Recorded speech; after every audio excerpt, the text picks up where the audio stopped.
And we are live. Good morning, crypto warriors, and welcome back to Jump into Crypto, episode 616. Today is Tuesday, December 1st, and I'm King.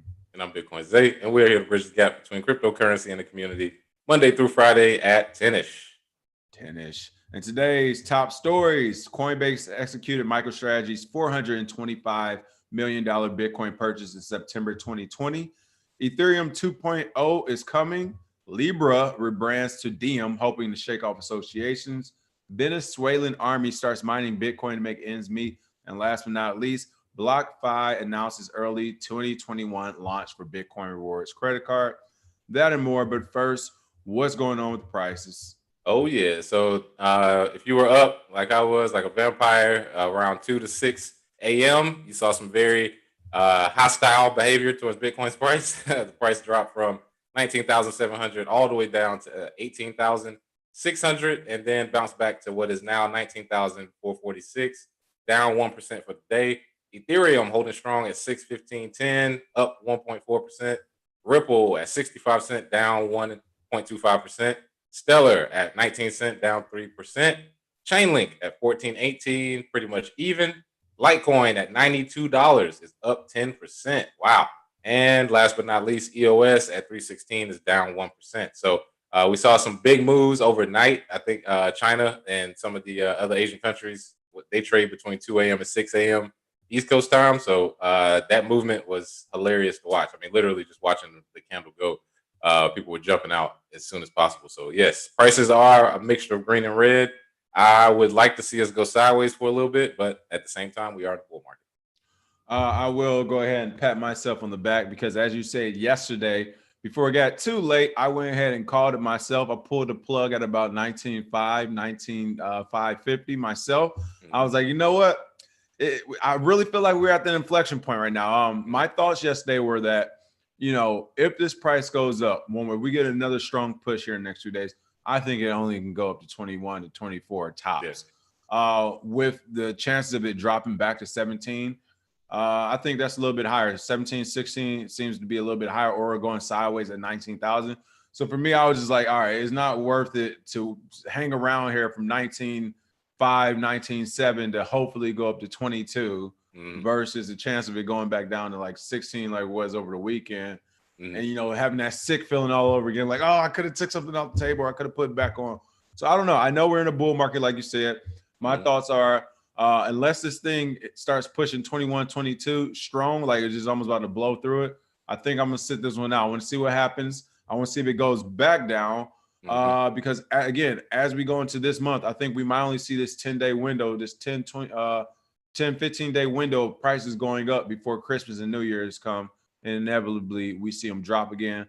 Of course, who knows what's going to happen New Year's Day? That might be the big pump that we always see going to 2021. But I think until then, we might be safe. But hey, who knows? Like we said, we can see that thing aggressively pop off right now. Who knows? Yeah, I think it would be best right now if it ranged for about a week or so, and then we hit all-time high 24, 28 at most, maybe with FOMO going into the new year. And then from there, we have a lot of retail sellers and people who would buy the top. And I see it floating down to 16 or 13K. And then we commence the real bull run. Only reason I'm saying that is because with all of this marketing and promotion, everything going into Bitcoin, as soon as it hits the all-time high, January, remember, that's when the regulators get off break. And then we've seen what happens in January through March. So, and a couple things I will want to point out, as you said, right now we're looking at the price 19,445 here. Let me share this screen. And the good thing is that we have been going sideways. Like you said, we've been going sideways now at $19,000 and some change here for the better part of a week or so. So already this is crypto history. We haven't stayed here at all. So this is pretty cool to see. And then also this would be a good time for altcoin season, people, as we're going into it. Maybe not at this moment, as we've seen some altcoins already pump, but if we do get a quick pullback, a quick retracement, that might be the time, because for everyone thinking out there missing on Bitcoin, once that full bull run does start, we do see Bitcoin go from 20K to 30K or 28K. You better believe, I mean, we're already hearing the whispers. People are like Bitcoin's too expensive. They still think they got to buy a whole Bitcoin, right? And it's because of that type of thinking that altcoins will pop. So don't forget about some of those smaller cap altcoins. Make sure they're liquid enough for you to get in and out of. But those are definitely something to pay attention to as well. Dogecoin, baby. Doge, we in here. Give some shout outs. What's going on? Leroy Forbes, Tiffany from New York, PFC Wells, what's going on, Trek? Let's see, Somo Vid, Marcellus Love, Digital Bread, Mad Volatility, they said. Too rich to miss. Said, hopefully none of y'all got wrecked trading on leverage. DCA is safer for me. And Digital Bread said, I'm mad over leverage, LOL.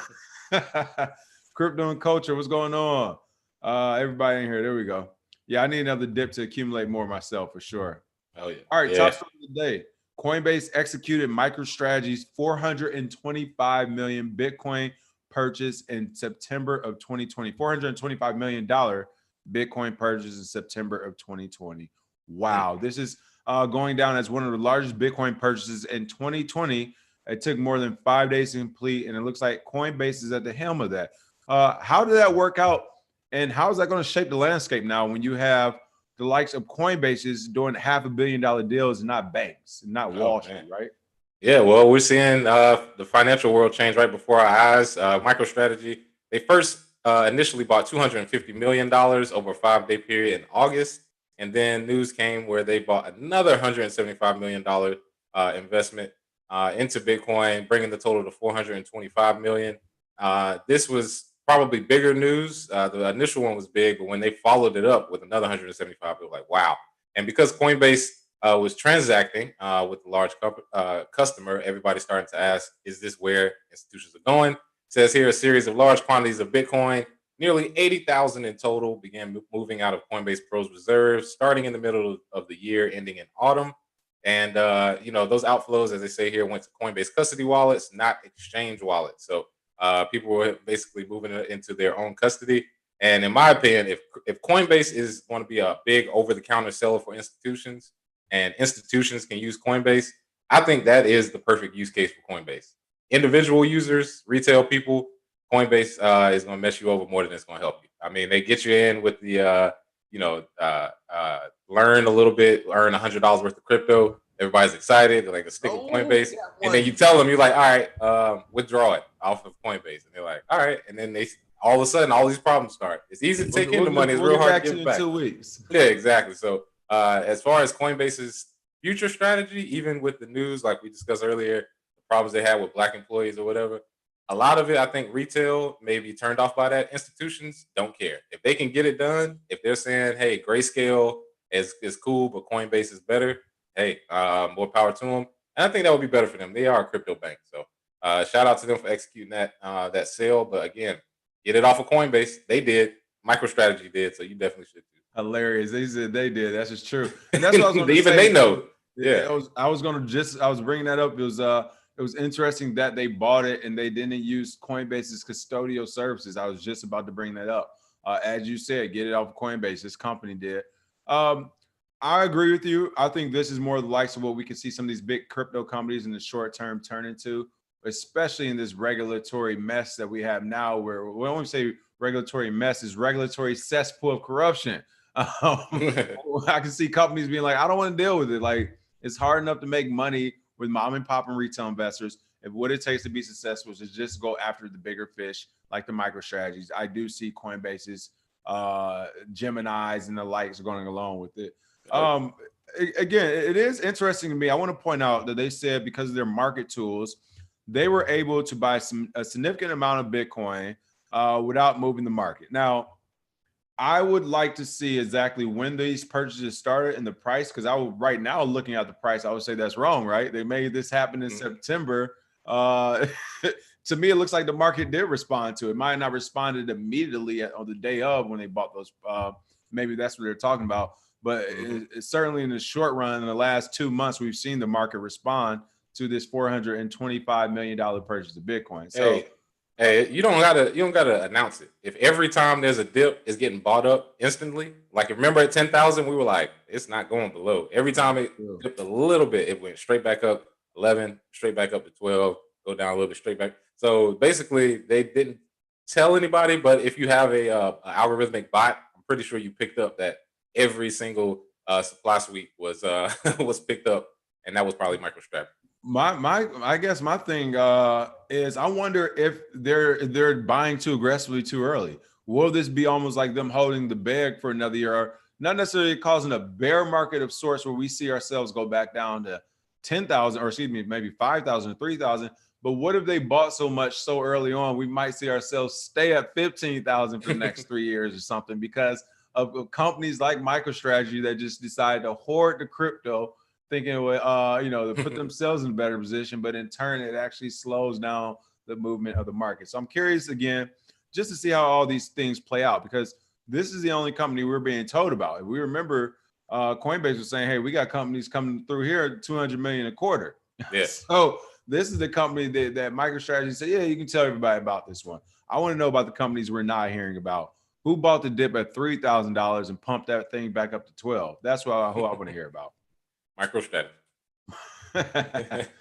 All right. Everything you need to know about Ethereum 2.0. That's right. It is officially here for everyone who loves that Ether. What's going on with the Ethereum? Long, but alas, huh?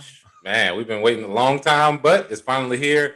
It says here, Serenity is knocking. First stage of the next generation proof of stake Ethereum 2.0 is now live as of 12 UTC Tuesday, according to Beacon Chain or beaconchain.in, whatever, how you say it. Generalized blockchain for decentralized computer-based applications. From iPhone games to government bonds, Ethereum 2.0 has been under construction since the current proof of work network in 2015. So people, if you're one of those people that are like, oh yeah, Ethereum 2.0 is here, it's finally, blah, blah, blah.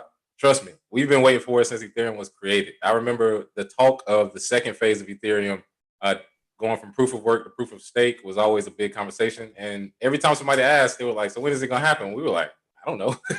they can do it whenever. But finally, Tuesday's launch, today, phase 0 of Ethereum's consensus mechanism transition. We'll see the network, which is worth $70 billion by market cap, fundamentally change how it settles payments while in motion. It states here the launch of the Beacon Chain is a huge accomplishment and lays a foundation for Ethereum's more scalable, secure, and sustainable home. So I know a lot of Bitcoin maximalists don't really like Ethereum. They think it's a pre-mined shitcoin with centralized authority. That's fine. In my opinion, Ethereum is like a big company. I don't regard them as some cryptocurrency that's going to free everybody, but the ability to build apps on a platform. You see how big Apple got? I believe Ethereum can do something similar in the decentralized world. Even if you like them or not, that's my biggest thing with the crypto market. Whether you like them or not, they're definitely going to get interest, especially with partnerships all over the world. So shout out to them for getting to 2.0, and shout out to people who are staking, because that may be very profitable with this price right now. See, and that's what I was going to say. Couple things. First of all, that sounded like a very bullish sentiment on Ethereum coming from you just now. So that's something to look into, people, if you're considering staking it. I also saw an article, I believe Coinbase is going to have Ethereum staking on there, if I'm correct. So, of course, one of the biggest businesses out there will be offering it. That says a lot. Did it already go live officially? Yep, it's live now. All right, there you go. So something to look into, another way to make money or do something in the crypto space for sure. Mm-hmm. And it is funny, they say for once Ethereum was on time. Oh, trust me, we know. What's going on, Android Doctor, Crypto Blood, CBD TV? What up, though? Mm-hmm. Let's see. Digital Bread said the beginning of 2017, Bitcoin broke its all-time high and ran the entire year. Might see something similar in 2021. That is what we're thinking as well. Yeah. Let's see. P-Man Van, what's going on? P-Man Van, for everyone listening, is a producer too as well. P-Man Van, I have some of your songs still on my shuffle, and one came on in the car that I was vibing to. I can't remember the name, but P-Man Van got some good music, people. What's going on in the Logic Sphere? Remember what Coinbase did with Bitcoin Cash during the last bull market? Listen, that's what I'm saying. It's like, who knows how this is going to play out? There's so many third-party actors. I tell people all the time, like, when you think about the price of Bitcoin, the price right now makes sense. In fact, it should be even higher. It's a solid instrument, it's a solid software. But when you think about all the intermediaries, the third parties, the governments and the regulators, and all these other big companies, chipping away at it. Who knows how it's going to turn out? That's just my thoughts on it. Digital Bread say Ethereum has more validators than Bitcoin, FYI. Okay. PFC Will said, get ready for a hot winter of rapid trail and era and smart contracts. And that is the jig, my people, with Ethereum. It takes time. Technology takes time. Remember, 2015, that was 5 years ago. Nothing's developed for 5 years. I think you're going to see a lot of contracts with high fees. A lot of them get locked up with people trying to send as the price goes up. And you're going to get your normal amount of scammers on Ethereum that get people to send it to a contract and close it from there. So, yeah, it's going to be a lot of trial and error. But, hey, I love crypto for that reason. We're literally starting from scratch. So, yeah. And I also say and the good thing with the trial and error, too, and when it comes to price, at least, in the short term, you still have time to buy in, right? There isn't no right now, we got to get all the Ethereum we can. You still have time. The only issue I see with that is if in the short term you do get a unicorn company that come through and uses the platform. That's the only thing you have to be leery of, which of course is few and far in between, but we do see it in cryptocurrency. So yeah, if we did see another month or two, the company that comes through and figures out how to use Ethereum 2.0 to perfection, then yeah, we could see that thing just go parabolic. But more than likely, like Bitcoin, as they said, it's going to take some time. Like Trek just mentioned, they're going to be in a sandbox trying to expand and play with all this stuff, add on to DeFi. So we might not see any real application from this come for another 2 to 3 years. So plenty of time to, again, invest and look into it. But if this is the real deal, this is going to happen. Ethereum has been around, like Bitcoin, as they said, it is a company with international relations at this point. I think they'll be successful. Eventually, they will have that one application. But again, with that being said, to me, it's a positive thing on the investment side because it's a sleeper right now. As big as Ethereum is, no one is talking about the 2.0 and all the other things it has to offer. So I think it still will be a sleeper. Let's see. Truth Seeker said, if you don't want to miss the bus, you have to hurry because the engine is already running 300,000 in 2021. Oh, yeah. Yep, there we go. Yeah, it's only in phase 0, as Crypto Blood just said. All right, Libra rebrands to Diem, hoping to shake off associations. That is right, people. It was funny seeing this article. We were talking about this, how we've mentioned before in the past, you have to be careful with some of the scammers out there because a lot of the scammers, not just in crypto, but in any scam, after they pull a scam or their big heist, they like to, the lay low for a year and a half, 2 years, and they come back rebranded. Companies do it too. We saw Long Island Iced Tea come out as like Long Island Blockchain. And then after they got in trouble, they went back to their regular name. Then like a year and a half later, they came back out. We see this happen all the time. Kodak, that's right. Kodak did it. So this is just another example of Libra doing it, except it's on an international scale. It's crazy. It looks like the project is hoping that a new name will help people forget the mass regulatory panic that drowned out Libra's initiative. So what are they going to do this time around? Are they going to not have regulatory panic? And that's what I was going to say. So I'm with them. I think the new name will work for the masses. But it's not going to matter for the organizations who are involved. It's not like JP Morgan is going to forget and say, oh, okay, deal. We didn't do our due diligence. That was Libra. A, and B, I actually feel bad for Facebook and Libra that they have to do this. Like this was the old mafia tactic used by the government where they were checking every truck's license and registration before they came in and came off the shipping docks. The government came through and slapped Libra with every regulatory sticker they could come out with just before they said, oh, by the way, we're going to create a CBDC and we're going to do this whole thing ourselves as well. And now Libra is scrambling saying, all right, well, let's lick our wounds and let's come back as Diem.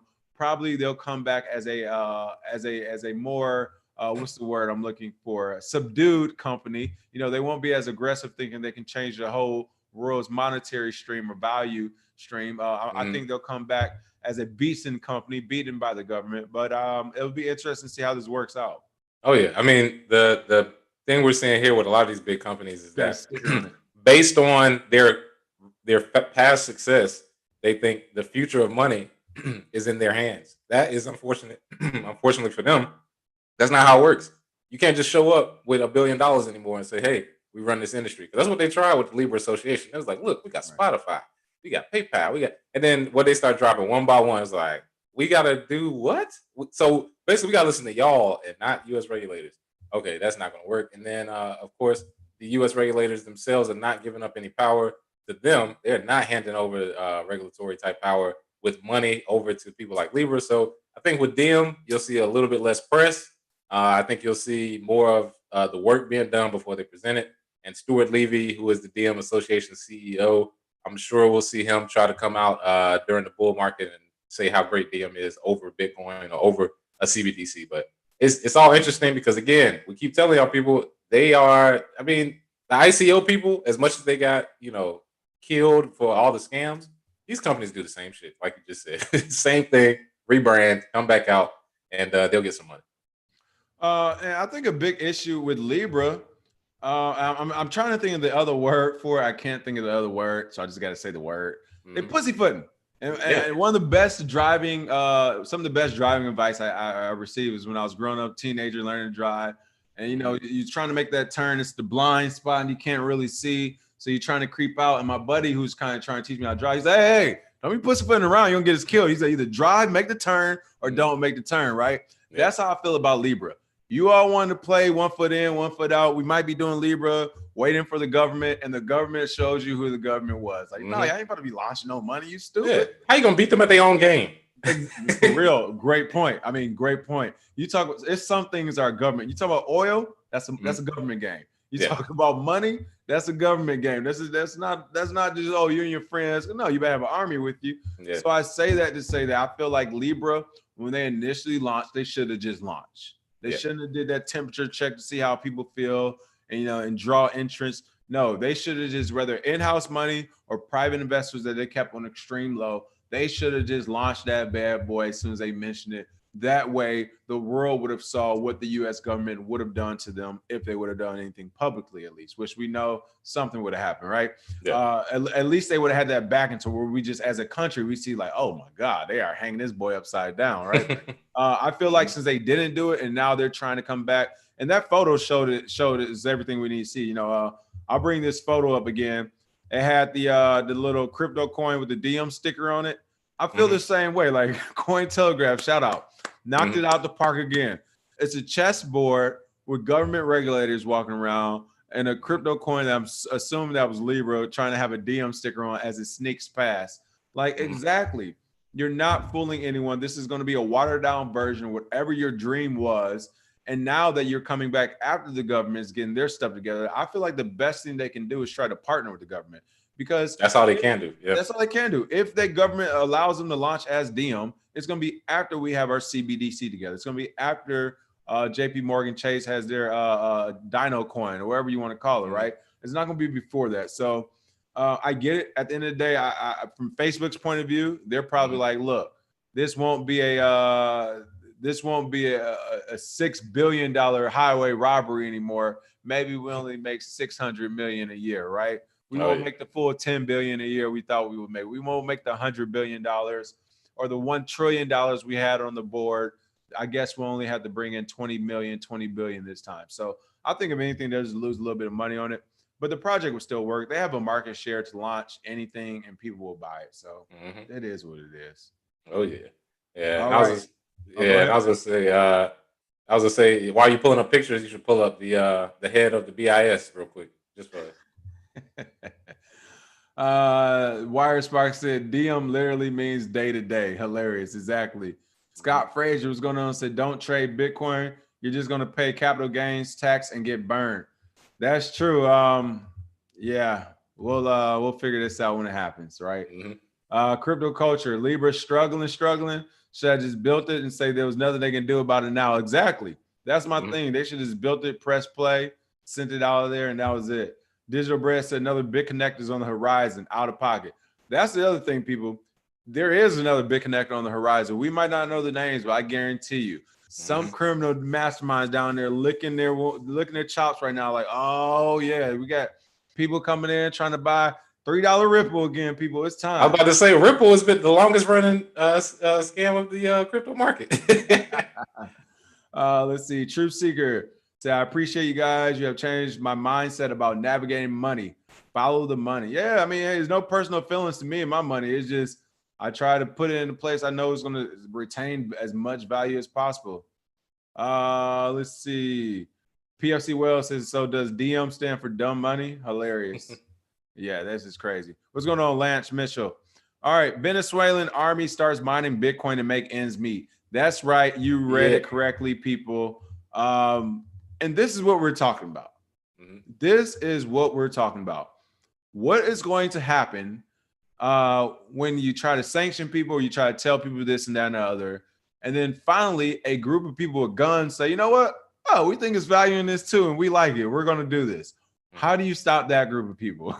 Yeah, I mean, if you've ever seen the movie with who was it, Nicolas Cage, where he sells guns, what is it, God of War? Lord of War. Lord of War. Yeah. So if you've ever watched that movie, the hardest part. I watched a documentary about him too. He always said the documentary. That was good. The hardest part was moving the money. He was like, the money is always the hardest part because you got to go through 4 different banks, Cayman Islands, some dude with a bag of cash. You got to piece it together.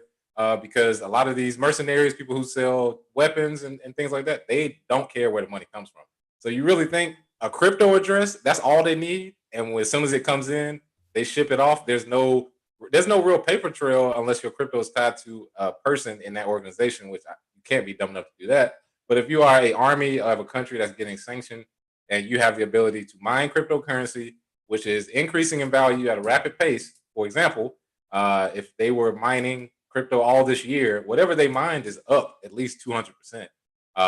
If it's just Bitcoin, but if it's say it's a smaller cryptocurrency, say it is something like Ethereum or Litecoin or Monero, those are up maybe 200-300%. So the ability for them to move money around for things that they want, it's open up Pandora's box, and unfortunately for most people, they're going to be the collateral of the currency wars that people like Trek, me and you talk about. This is part of it. What are you going to do when they transact in purely Monero and you can't track it? We got to do more than say something like, "Hey, well, if you can crack the Monero code, we'll give you $1 million." It's like, if I could crack the Monero code, I would not do it for $1 million. Better add a couple zeros to that, buddy. Right. Just off market cap alone. But yeah, so I think this is just more of the same. Where when you put people's back against the wall, they figure out a way. You can't just push Venezuela's economy, which was booming 20 years ago. You can't just push them out of the basically public money eye and be like, oh yeah, y'all gonna die. They'll figure it out. Looks like they have, and we'll see how successful it is. Because I'm sure it's still government-owned cryptocurrency, but it's a start. Yeah. And I mean, and I haven't been paying like that much attention, so I'm not, saying Nicolas Maduro some great guy or something like that. Yeah. Everything that's terrible with Venezuela that the U.S. is calling terrible could be true. But what I will say is I would definitely not like to see, and I personally wouldn't welcome as a United States citizen, another country's interference in whatever we got going on. If another country would be like, y'all need help with that Trump problem, well, I'm sure a lot of our country's ignorance would raise their hand and be like, come help us. I, for one, would be like, no, stay in y'all country. We're going to stay in our country. We're going to figure out what we got to figure out. So my thing with that is just, I get where Venezuela is coming from, going toward crypto when they're calling us colonialists. In that sense, I'm agreeing with them. But on the flip side, what's even more important to me is that their army is doing this. Like, could you imagine the United States Army, the United States Navy, Air Force, whatever, started mining crypto 4 years ago? This wouldn't even be a conversation anymore about national security or money. I mean, again, this is the second or third time we said it. If the U.S. would start mining crypto years ago, we wouldn't have to pay taxes as citizens. Like, the taxes would be good right now. We just saw what could have happened with a $1,200 stimulus check. When did we get those? In March, February, people received those? Oh, yeah. They're worth $3,000 now, $4,000.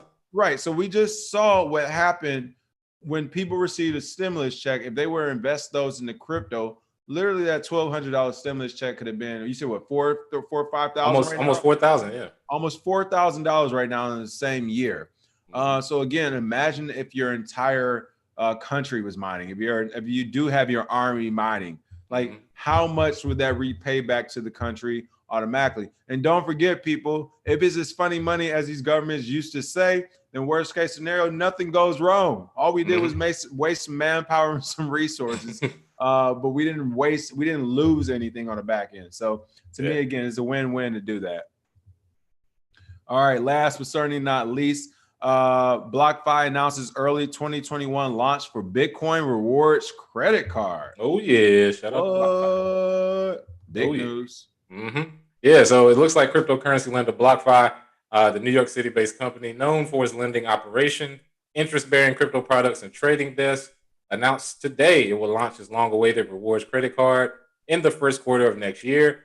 CEO Zach Prince said the credit card will be the first of its kind in an industry that is already saturated with Bitcoin reward debit cards. So, how is it different? He says a lot of the debit cards that exist in the crypto ecosystem are the kind that are oriented around this idea of spending your crypto, which at least clients at BlackFi are not interested in doing. They want to hold their Bitcoin and earn a yield on it. So this card is basically incentivizing holding. The more you hold it, the more you earn interest.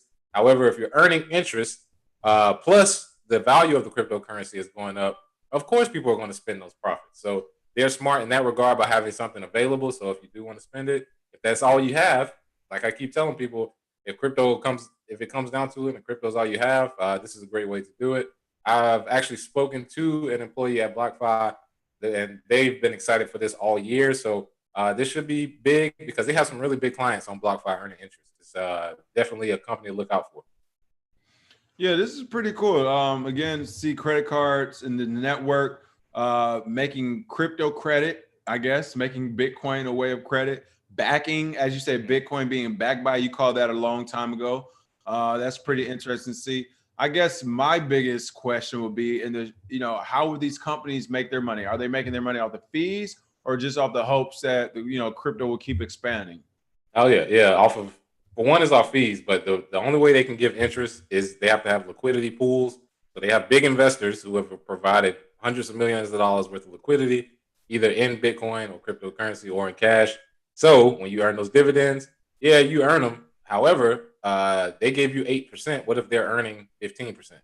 And they're Right. keeping 7 for themselves, and then they're kicking 4% to. Which, to be fair, in this, That's how interest bearing accounts usually work. So I'm guessing they got enough liquidity to keep it going.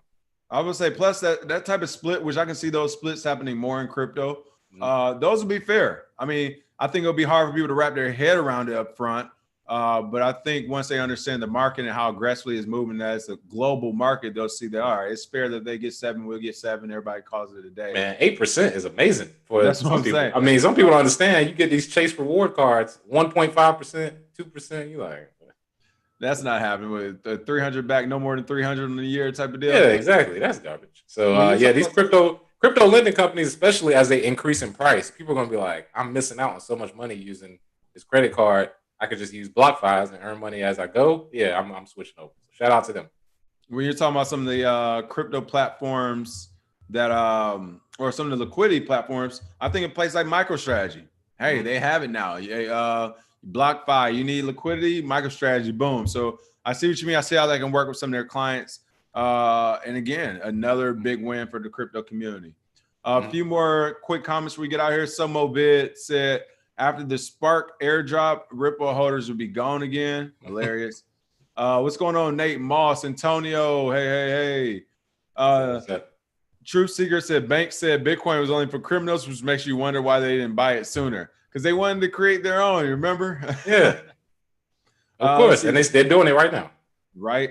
PFC Will said, remember when everybody was making fun of Venezuela in the next decade? This will play into the currency wars of CBDCs, aka the blue dogs. That's true. That is true.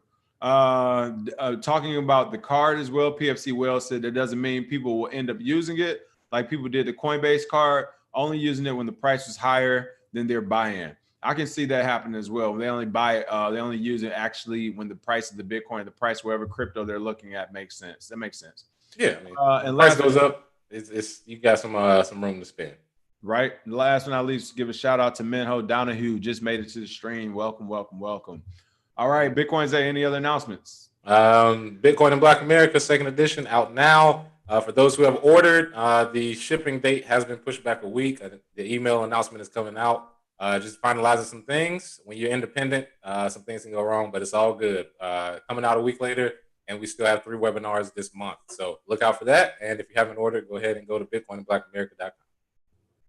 There it is. Other than that, as always, thanks for watching. Make sure you smash that like and share. And we will see you tomorrow with some more Bitcoin.